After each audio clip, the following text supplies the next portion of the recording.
Kini ang mga dagong balita sa Balitang Bisdak karong Biyernes. Call center agent gibunalan ug gitabangan og kulata. Duha ka lalaki na angol human mo overshoot ang gisakyang motor sa Malambad, Cebu. Wala mahaling kamatis, gilabay sa mag-uuma sa kilid sa karsada. Ug pagpangandam sa Mandawi City LGU nagpadayon. Kini ang GMA Regional TV, Balitang Bisdak. Maayong hapon, ako si Cecil Kibod Castro. Gitabangan og bunal ug kulata sa upat ka mga batan-on ang usa ka call center agent nga naglingkod lang tapad sa usa ka stall sa Lechon Manok sa Barangay Luok, Lapu-Lapu City. Siluan Mayrondina sa exclusive report. Nakuhaan sa CCTV ang insidente niadtong Abril 13 sa alas 6:15 sa gabi sa Barangay Look, Lapu-Lapu City. Ang 40 anyos nga call center agent naglingkod lang tapad sa usa ka kiosk sa Lechon Manok ug nag-scroll sa iyang cellphone ug wa makabantay sa kalit nga pagpangabot sa upat ka mga batan-on. Ang ikaupat nga sospek nga nitabang pagkulata sa biktima wa na makuhai sa CCTV. Nunod sa hitabo, nahiagom og dakong sabad sa ang biktima ug mga bunog sa nagkadiyang bahin sa iyang lawas. Ang iyang uyab nga maoy nipataliwa, nahiagom usab og bali sa tudlo ug bunog sa iyang bukton ug kilid. Ug wala ko ato patay gyud siya kay nagkirig-kirig man siya, na unconscious naman siya ato pagbunal. May nakita na ko nagkirig-kirig siya, muto ako na lang siyang gikuan. Kay kung dili na ko siya natuon, wala patay gyud paingon. Matod sa biktima, nasuko ang mga suspitsado ngadto sa igagaw sa iyang uyab nga usa ka LGBT kay nangihi kini duol sa dapit diin sila nangaon. Tungod sa hitabo, gigukod sa mga suspitsado ang naasoing LGBT ug may mga higayon pa nga ila kining giatngan. Busa iyang gibadlong ang mga sospek. Ako siyang giadto, anak ko. Anong mga na man ka, nga gibadlong naman ta mo, anong mga sige, mga hagad, medyo ka, mangita, medyo kagaway. Hindi ako ba dire, kay tulong mo, ako isa dire. At during that time, siyempre, mahadlok po ko, kay di man sila makumpiyansan, yung ngit-ngit po diya. Wala mo po, di mo po siya musukol. Apan wa siya magdahom nga niadtong Abril 13 samtang nagpaabot siya sa iyang uyab kay padung sila mag-groceries, kalit lang siyang gitabangan sa upat ka mga batan-on. Kay wa gilayon madakpi ang mga suspitsado atol sa hot pursuit operation sa Lapu-Lapu City Police, ang reklamo gisangat na lang una ngadto sa barangay ug napaubos na sila sa tulo ka higayon nga hearing. Matod sa 22 anyos nga suspitsado, kinsa mo'y nagkupot sa tubo o gibunal ngadto sa biktima, nadalang siya sa iyang emosyon, human sila gibaharan sa biktima. Moto adlok po gaway. Naman sa mga istorya po ba? Nga adlok na ko moto. Nadako sa emosyon, moto nabuhat na mo. Giangko nila ang ilang salaod ug nangayo og pasaylo sa mga biktima. Apan ang mga biktima desidido gayud nga mopasaka og kaso, gani gibahin nila sa duha ka reklamo ang hitabo. Gusto man jud sa biktima na mo file jud ang case, so ang ingnan na sige mag-wait ta og 3 succession nya after mo hatag mi nila o certificate file CTFA sa barangay. Isa yun ra kay makigsettle no, pero naon yung atong time man na-trauma may pila ka days kun di makatulog. Ikaw ko ni bunalan og tubo ya. Gusto gyud mi kaning matagaan og leksyon ni mga bata kay dili gyud ni sila magmatngon, di sila makabalo sa ilang mga gibuhat nga kanang bisag badlongon na sila. Ang ako dito gibadlong naman unta, nganong di man sila mundang. Kanok kaning bata gibadlong na unta siya ba. Kung ayaw sa ilo para sa kalinaw lang, dili na mo usbo na magbuhat. Hindi ako panalitan mo, file na silang kaso. Pagato lang na mo ay kami may nakasa. Uban ni Marlon Malgazo, Luan Merondina, Balitang Bisdak. Nasikop dinhi sa Subo ang usa ka Koreano nga gilambigit sa halapad nga scam sa nasod sa South Korea. Ang detalye sa report ni Orchid Silapingkaw.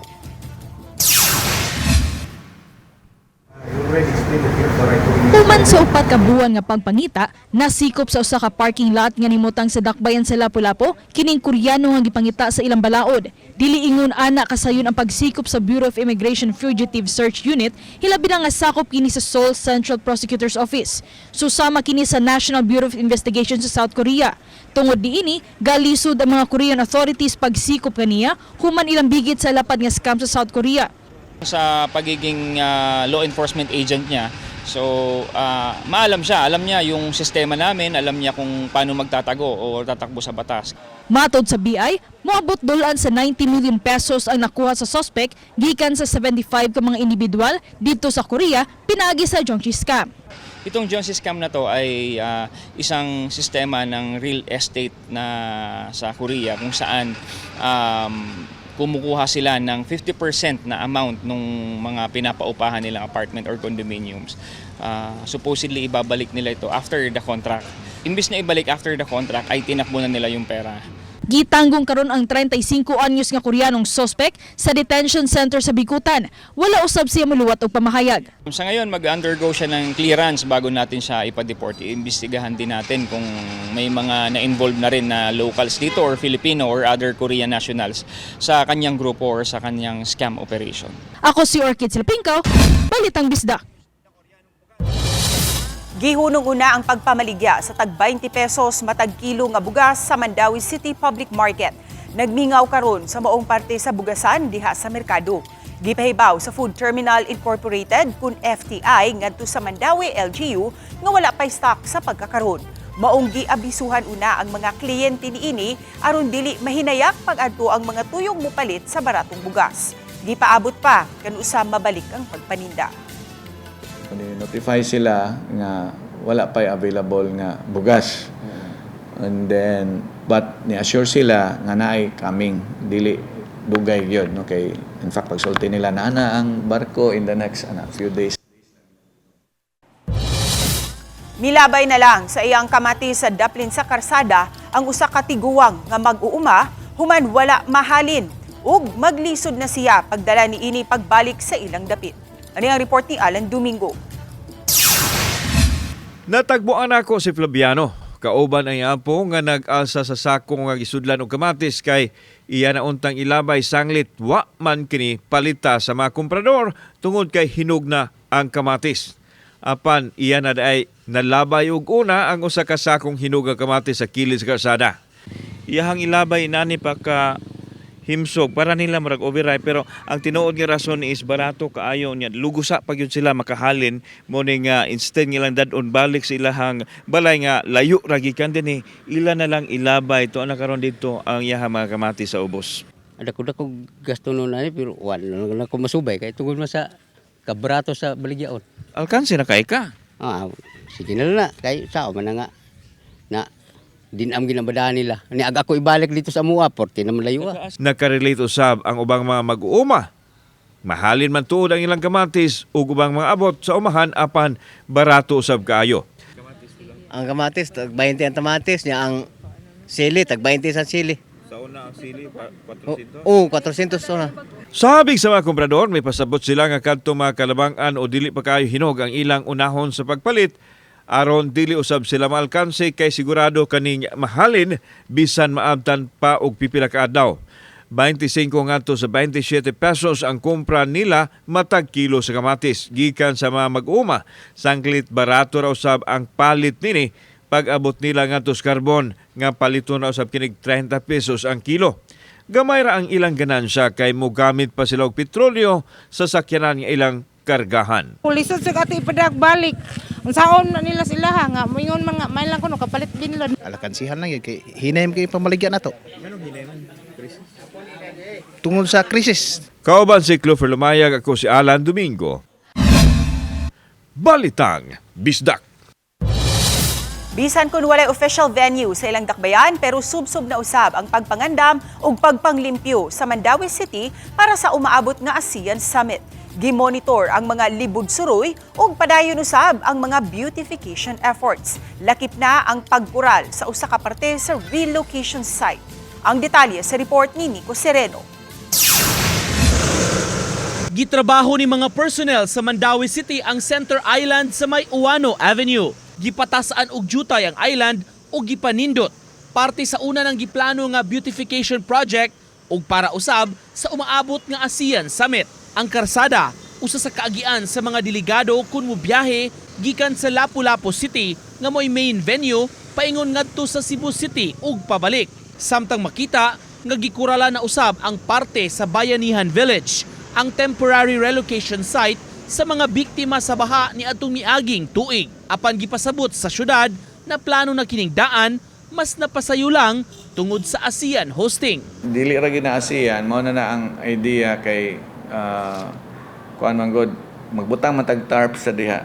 O niya, mas sayon man nimo imontar kung murag na coincidence ba nga we need to put fence diha o niya kinahanglan pod sa ASEAN, so diyan nagibutang. Subsub na sab ang gihimong pagpamintal karon sa karsada, sa mga center island ug mga kural sa mga sidewalks. Labi na katong dunay bandalismo nga gitarget sa syudad, malimpyuhan para sa dakong kalihukan. Samtang hugot sab nga gimonitor sa mga taga DSWD ug sa City Social Welfare Office ang mga libod suroy sa kadalanan. Giistoryahan, gikuha ang background ug gipapauli.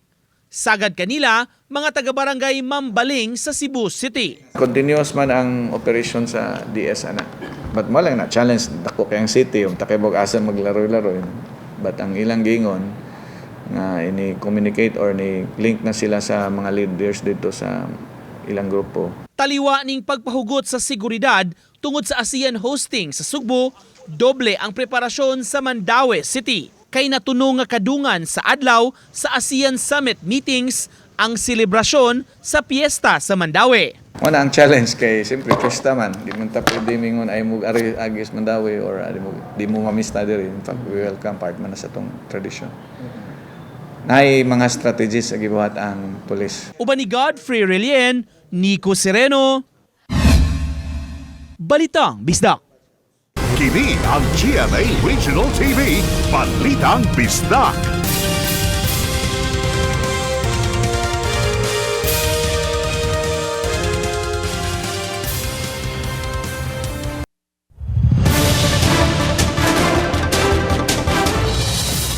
Nahitabo ang sunod-sunod nga mga aksidente nga nalambigit sa mga motorista sa Cebu Trans Central Highway sa barangay Kansumuroy, lungsod sa Balamban. Sayranta ang detalye sa live report ni Alan Domingo. Alan? Sa salos kuno kada adlaw mahitabo ang aksidente ilabi na dapit sa may barangay Kansumuroy, lungsod sa Balamban, lalawigan sa Sugbo. Drive safely ang nakaswat sa railing nga gibutang sa DPWH apan dinhigyod sagad mamumo ang mga madisgrasyang motorista sama nining nakuhaan sa CCTV. Nahitabo kini pasado alas 10 gahapon sa buntag diin makita ang manag-angkas nga nasimplang nagbuyod na sa kalsada samtang miabot ang ambulansya ug gidala ang duha ka mga sakay sa motorsiklo ngadto sa Tambalanan sa Balamban. Nasayran nga nakatingog pa ang mga sakay sa motor og kasamtangang anaa karon sa rasong Tambalanan. Katong driver kay ko na di na mo tumhitsura yang naoy kay napuno sa dugo or basin siguro sa naguro toy nakuan sa iyang ipon ba. Naka-istorya pa siya. Naka-istorya pa man noon siya. Pahimangno sa mga motorista moagi dinhing dapita sa barangay Kansumuroy sa lungsod sa Balamban nga magmatngon tungod kay matod pa nila maghilak ang simana kun why madisgrasya dinhing dapita. Matod sa barangay health worker nga si Evelyn Tabor sa Kansumuroy nga kanunay gyud mahitabuan sa disgrasya kining dapita. Accident for area ginadihan dapita kanang kasagaran ginadihan dapita naagi daghan nga madisgrasya. Gani kagahapon sa hapon nisunod pagka-aksidente ang anak sa BHW. Human nawad-an og brake ang motor. Nakaangkon og mga pangus sa ulo ug lawas ang 28 anyos nga si JB Liagono samtang naangol usab ang iyahang igagaw nga nag-angkas kaniya. Wala na sila magpadala pas Tambalanan apan nagmulo karon sa gipamati nilang sakit sa lawas human sa aksidente. Usa sa gitan-aw ni JB nga hinungdan sa pagkawagtang sa brake sa iyang motor ang hilabihan ka init sa panahon ug kadulhugon sa kalsada. Arag na honna igo ko rato arang nga sound na koy bangga nga kanang lesser and damage ba. So na may yuta dito nga landslide, akong gikilid ang motor. Ang iyang gipasaghid ba. Tuan dagan pag ana balintong motor, balintong sa duha. Pero wa gi simana diha nga walay madisgrasya tungod sa ka kuan gid sa agianan sirba nga kanang anar bitaw jud kaayo.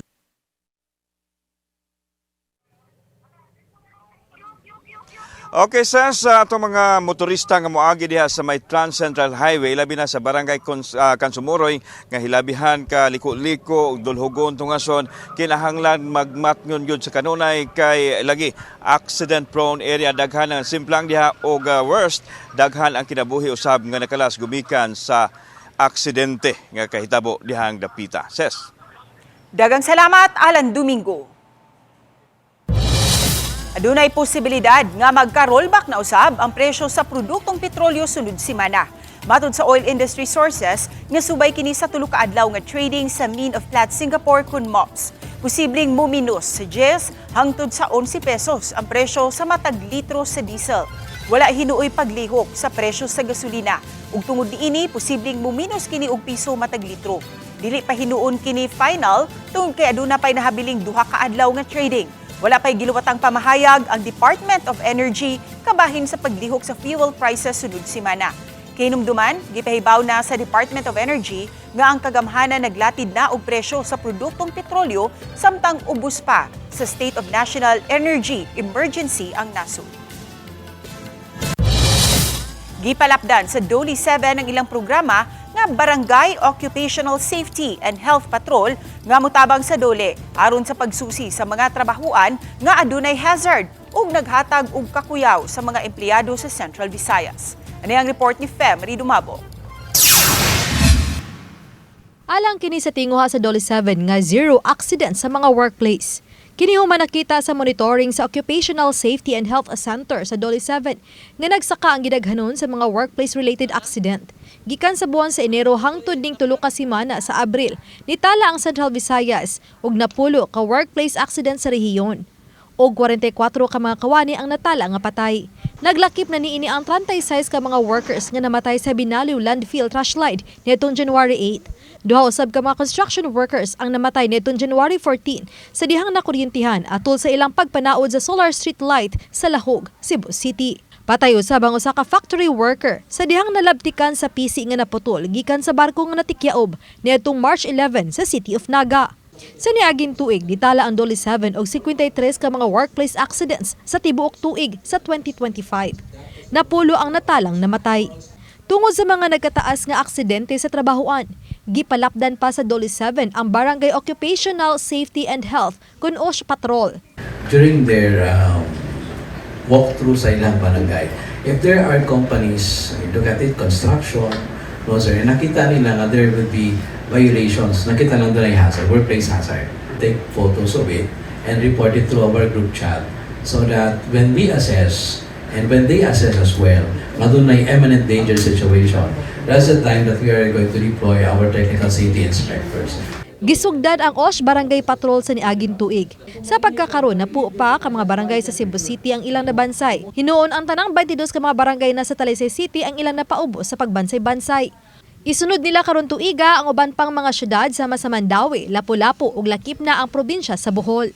Usa na sa ilang gibansay ang kalabot sa risgo sa electrocution ug hazard sa mahog diha sa mga construction industry. Ang barangay itself, which is Kamputao, i-test na mo sila on their own system, on handling their own electrical system sa ilahang yung barangay hall or sa ilahang own organization.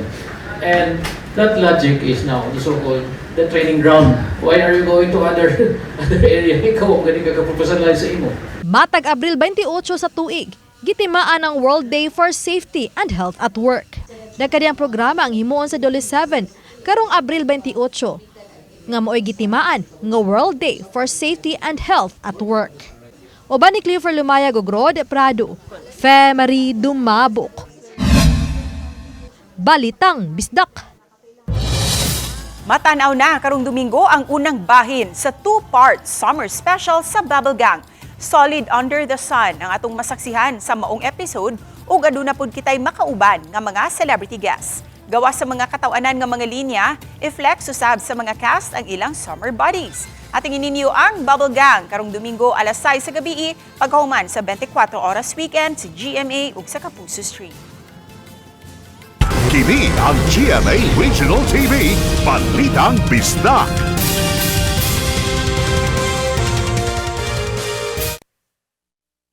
TV ang GMA Regional TV, Balitang Bisdak. Giapod-apod na og sugod ang financial assistance alang sa mga senior citizen sa Mandawi City. Gischedule sa lain-laing barangay kada adlaw ang gihimong distribution karong simanaha. Ang unang hugna sa pag-apod-apod karong tuiga, 5,000 pesos ang nadawat sa mga lolo ug lola gikan sa Dakbayan. Matud sa syudad, gihimo kini sa barangay, inay sa sports complex para mas duol madangpan sa mga senior citizens.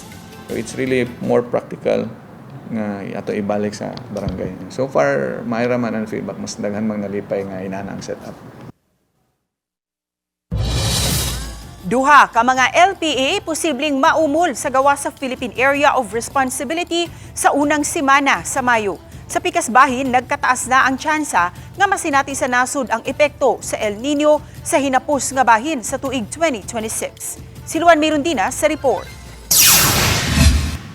Natala karong adlaw ang labing taas nga heat index sa Sugbo karong tuiga matud sa Visayas Pag-asa Regional Services Division. Alas 12 kaganihang udto nakatala og 39 degrees Celsius nga heat index ang Pag-asa Mactan. Ang maong sukod ubos sa extreme caution category busa delikado sa heat stress, heat stroke ug muscle cramps ang taas nga exposure sa adlaw. Samtang matod sa Pag-asa, nisaka na ngadto sa 79% ang tsansa nga ma-develop ang El Nino phenomenon sa buwan sa Hunyo ngadto sa Agosto. So nanatay window for preparations, the incoming negative impacts of the El Nino, lalong-lalo sa mga maapektuhan na sectors. Lalong-lalo na as an individual, so sugod ta sa conservation of waters because El Nino is less rainfall and hotter o taas increased surface temperatures. Sa climate projection sa mga climate scientists anaa sa 41 ngadto sa 72% ang tsansa nga masinati ang moderate to strong El Nino inigabot sa buwan sa Setyembre, Oktubre ug Nobyembre.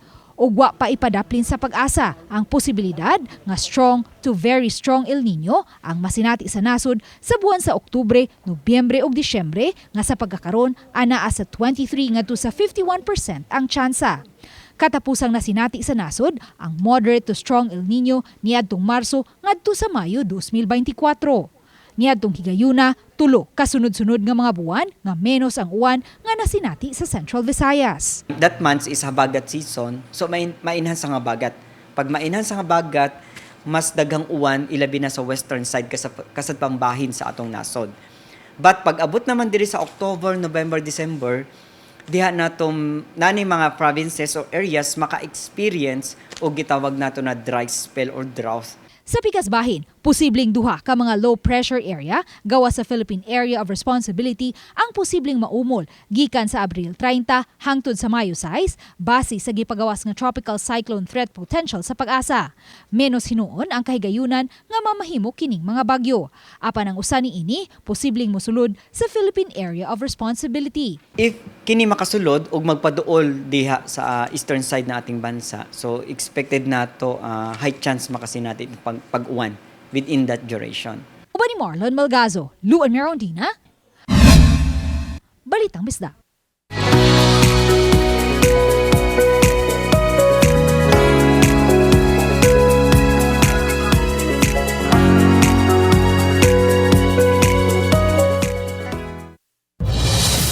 Ipaubos sa refresher seminar ang mga driver sa mga ambulansya sa 22 ka mga barangay sa Talisay City.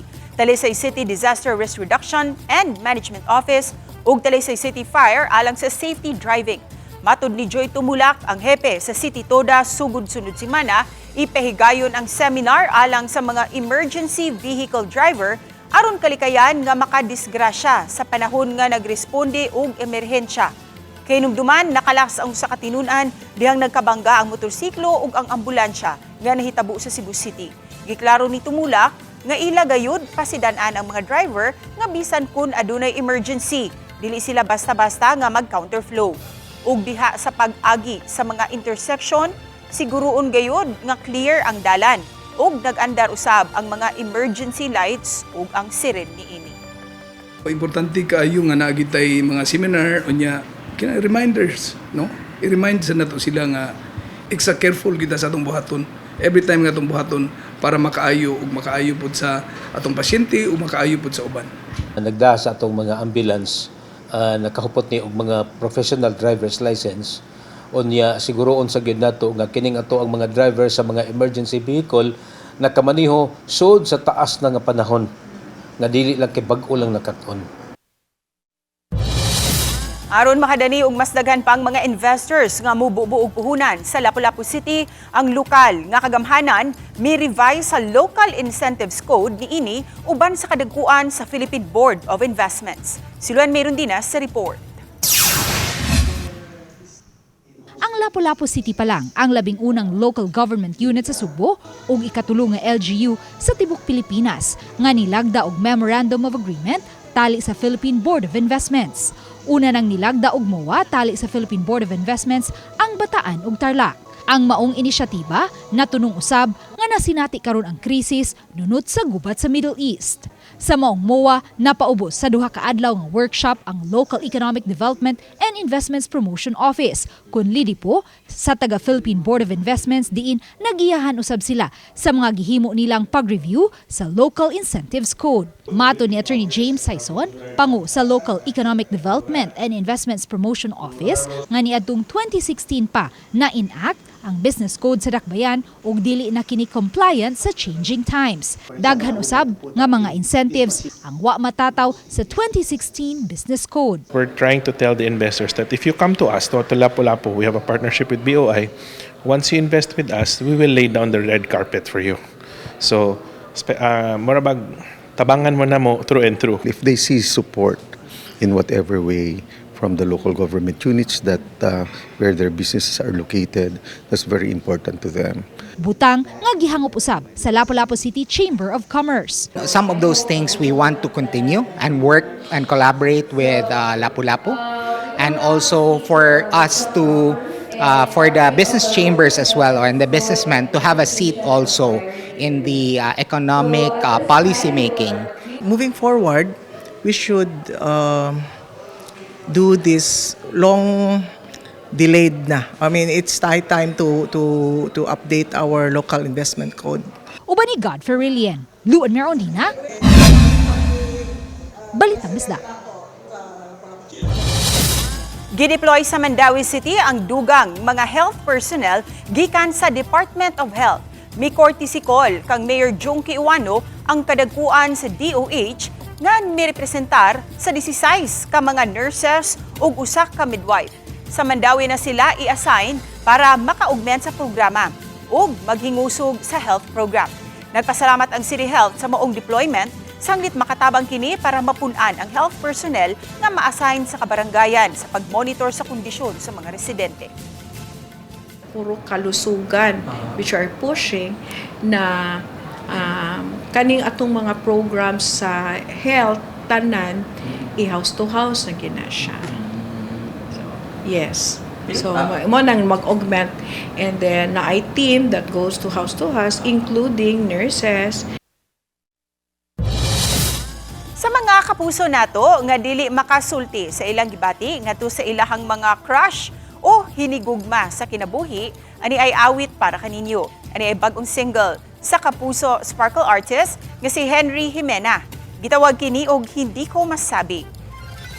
Kabahin kini sa usa ka tawo nga naglisod pagpagawas o pagpaambit sa iyang gibati ngadto sa iyang hinigugma. Aron makahibaw kamo sa kinatibuk-ang mensahe sa maong awit, mamahimo ninyo kining mapaminaw sa tanang music platforms. Gusto ko talaga na maging, kasi yung una kong song masakit. Sobrang masakit, parang sobrang heartbroken. Ngayon naman, gusto kong mag-take risk ba na magkaroon naman ng song na, alam mo yun, parang jolly, happy, pero at the same time, nun pa rin yung medyo may pagkakurot. Ang Hindi Ko Masabi is available na jud sa tanang streaming music platform sa Spotify, YouTube, and iMusic. So, kung nabati na nimo nga wala na kamoy paghigugma sa matag usa, kailangan pa ba ipadayon ang inyong relasyon? Mao kini ang mensahe sa bagong single sa Plume nga Discovery. Gipasabot sa awit ni ini ang wa nay pagtinagdanay o wa nay gipakitang senyales nga nahigugma pa ang matag usa. Hinungdan nga kinahanglan na nimong buy-an ang relasyon. Busa sa mga nakuryoso sa istorya sa awit o baka sa mga nagkahuyang nga relasyon, mamahimo ninyo kining mapaminaw sa tanang music platforms. Knowing when it's time to let go sa relationship, lalo na kapag alam mo nang the relationship can't be saved, sometimes it's better to let it go compared to holding on, lalo na kapag masakit, since wala nang love sa relationship nyo. If you haven't heard it yet, Discover is out on all digital streaming platforms, and you can also follow me on Instagram, Facebook, and TikTok. Mga kapuso, dili nato limitahan ang atong pagsuroy sa Pilipinas. Kay daghan pa kitang angayan nga makatunan ug mabatigan. Daghan usab kitang makita nga dili nato makitaan sa kumon nga mga lugar. Kauban si Miguel Tan Felix, atong suruyon ang mga sundunong dapit sa nasud. Ug sa iranta ang kultura ug tradisyon, lakip na ang pagkaon. Busa, tara G ug atong tanaw ng Planet XP karong May 2 adlaw Sabado alas 6 sa gabi. Umokad to ang labing dako ug nagunang mga balita sa Central ug Eastern Visayas. Dagang salamat mga kapuso. Ako si Cecil Kibod Castro ug kami ang GMA Regional TV Balitang Bisdak. Walay gidapigan, walay giprotektahan kani adto pahang tud karon serbisyong tinud-anay. Maayong hapon mga kapuso ug happy weekend kanatong tanan.